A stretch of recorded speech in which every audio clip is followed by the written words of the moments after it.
Hello everyone, I'm just the Fangirl and welcome to my channel. Now, for a few years I've been running tabletop games via Discord and on Roll20, hashtag not sponsored.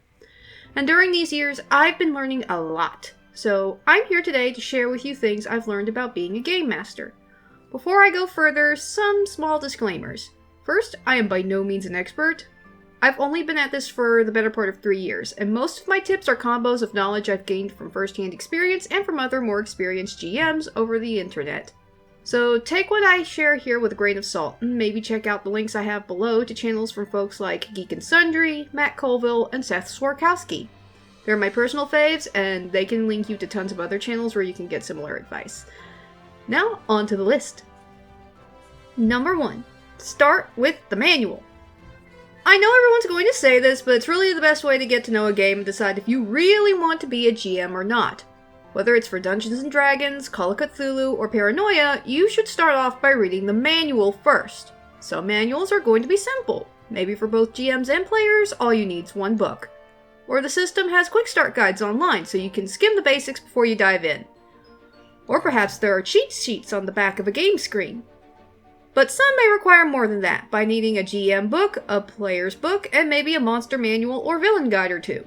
Doesn't matter what the reading requirement is, you'll have to learn the basic rules of the game and what your role as GM is before you start playing. You can't jump in willy-nilly with no idea how to do your own part. Does this mean you have to spend weeks or months studying? No, of course not. You don't even have to take notes about it. This is gaming, not school. But at least learn some of the basics so you can go in and know whether distracting a guard at the gates with a wild story while your friends sneak in requires performance or deception. Number 2. Start small, then branch out with your parties. Most people have a preconceived notion that all tabletop parties need to consist of around 6, 7, or 8 people in order to be diverse or to have a nice amount of party comp. Roles that can be covered by one person each and thus have all your bases covered. Or that you need to do a Fellowship of the Ring kind of party to have an epic adventure. Nothing can be farther from the truth. Honestly, for some systems, all you need is one person to play, and you can have a pretty good time. Don't believe me? Watch Matthew Mercer's one-on-one game with Stephen Colbert, linked below. 1 man, 1 game master, and an amazing adventure for a single PC. Some games even have scenarios and adventures meant for the GM to play both as GM and player. Those can be intense, but also help you learn a lot. Admittedly, I did not start small, and began my first game with about 6 people, and it was hard to juggle them all. I still have a game with a lot of players, and it can be a challenge.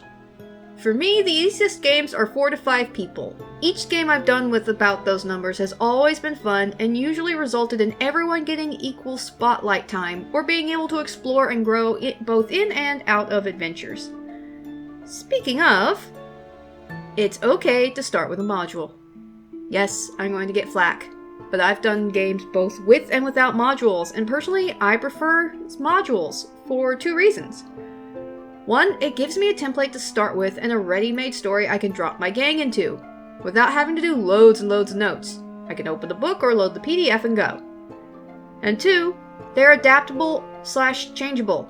Because you might be someone with your own pre-made world, or you might be using someone else's established game setting. But with modules, you can change the name of a town and keep the core story, or you can plunk the town roughly somewhere in your map and it's fine. And if your players do something that's not in the module, that's fine too, because... Number 4, it's perfectly fine to improvise. Improvisation is fine. Even if you like a structured story or have a layout for a plot for your intricate world, it's okay. In fact, it's better if you go in expecting to improvise because, number 1, players are unpredictable, and number 2, no matter what happens, you can fix it. People are unique. They're going to make choices, and some of those choices aren't going to be covered in the module or be ones you would have made in their place. They'll even screw up and might accidentally get an important NPC killed or ignore a tunnel that would have led them to a key plot point. Seriously. That's fine. Give the NPC's role to another one, or have them leave a letter saying, "In case I don't make it back, I have information about the secret organization." And if the party misses something, pick that detail up and put it somewhere else. Maybe they forgot to search for treasure. Oh look! Their employer came upon some magical items and wants to reward the party for a job well done. Easy fixes, and sometimes the answer won't be there right away. Sometimes you need a bit to figure it out. When that happens, the best way around it is to ask the player, could you elaborate that for me? If they explain what they want to do, or what they're hoping to achieve with their action, you might be able to come up with an answer. Since this video is getting a bit long for me, I'll stop it here. There are other topics and things I didn't cover, but if you check out the channel links below, you can definitely find answers to any other questions you may have. And if you have questions specifically for me, comment, please, and I'll give you my best answer. Don't forget to like, comment, subscribe, and hit that notification bell for more videos like this and others. And until next time, everyone, toodles!